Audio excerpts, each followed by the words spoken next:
Hey everyone, welcome to the West Coast Barbell Club exercise library. Right now we're going to have a quick chat about doing pause deadlifts. Okay, now normally when programmed with pause deadlifts, there will be a specific point in the range of motion that is noted where we want you to pause.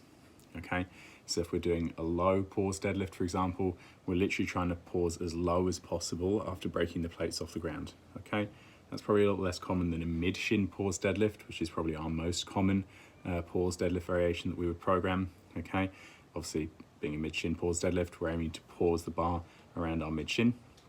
Okay, and then you'll commonly see a below the knee or at the knee pause deadlift. Very rarely do we do an above the knee pause deadlift, but that could possibly be in there too. Okay, the idea being that with each rep we're trying to pause at that specific point in the range of motion. Okay, now in the past I've found quite a lot of carryover from pause deadlifts to my main deadlift variation. It's probably an exercise variation that I program a bit less than I perhaps used to. I don't necessarily want people pausing at a point in the range of motion where they're weakest if we're trying to get them good at generating force in that part of the range of motion. Okay. However, I have seen it be particularly useful for people where we're trying to make some technique adjustment. Okay, so I've definitely worked with clients in the past where they feel like they're getting into a more rounded position than they would like, maybe experiencing some back discomfort that they associate with that. And while I'll go through the process of counselling them on their expectations surrounding pain and injury and movement, there's nothing wrong with programming exercise variation that might help them get into a position they feel more confident in.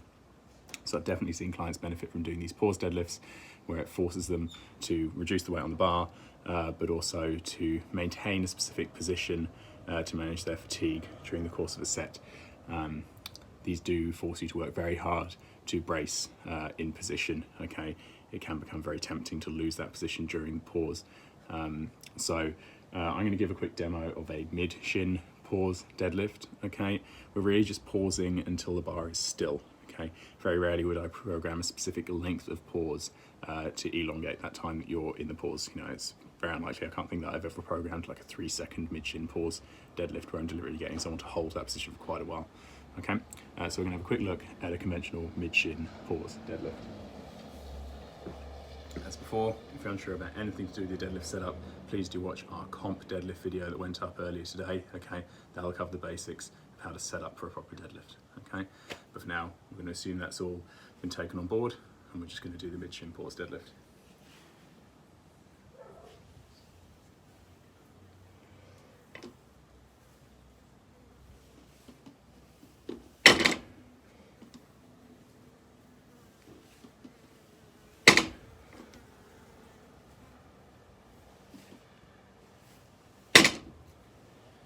Okay, so notice how I paused just at the mid-shin for a brief moment until the bar was still before completing the range of motion. Okay, like I said, you may see these in varying forms with differing positions for the pause. Okay, that there was at the mid-shin.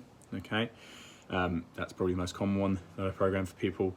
If you have mid-shin pause deadlifts or any form of pause deadlift in your programming and you're unsure how to go about it, please just ask and I'll be happy to help. But hopefully that video there will have helped a heap, just as it is. Okay, thank you for watching. That's your pause deadlift.